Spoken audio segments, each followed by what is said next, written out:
Another interesting story, it's not actually first-hand this time, it's a colleague of mine who was facilitating a partnership meeting in Central Asia. He had been encouraging the mission leaders who were sitting at the table to share the number one obstacle that they faced in their work.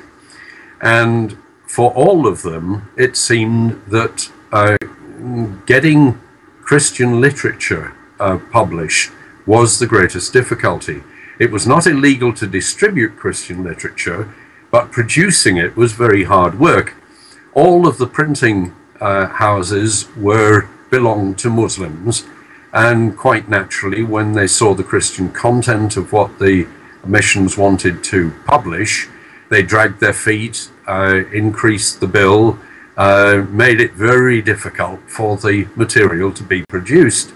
And importing it was no easier, because when it got to customs, there was the same kind of difficulty. The customs people saw the Christian material, upped the duty, managed to lose it in the warehouse somewhere, all kinds of problems got in the way.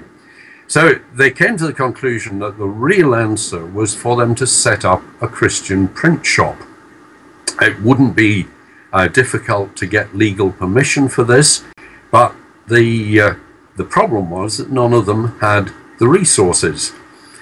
One group, in fact, did have a printer, that's to say a print machine, a very sophisticated Heidelberg press that had been given to them by a printer in Germany for use in another field. For one reason or another, it hadn't been used there, and so this printing press was available. However, they didn't have a printer who was able to use the equipment. On the other hand, one of the smaller missions working in the country said that they had a young man who was a candidate with them, who came from a background in print print work. They didn't have anything in that professional area to give him to do, so they had sent him to learn to be a teacher of English as a second language, and he was currently in college doing that course. So they made inquiries, and in actual fact, it turned out it had been on exactly the Heidelberg press that was available from the other mission.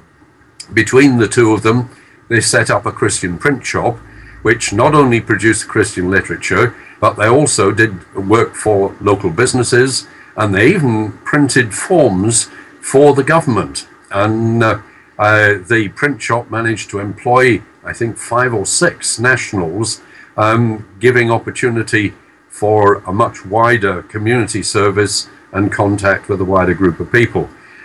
Just the sharing of resources made possible something which broke down one of the principal barriers to Christian work in that country.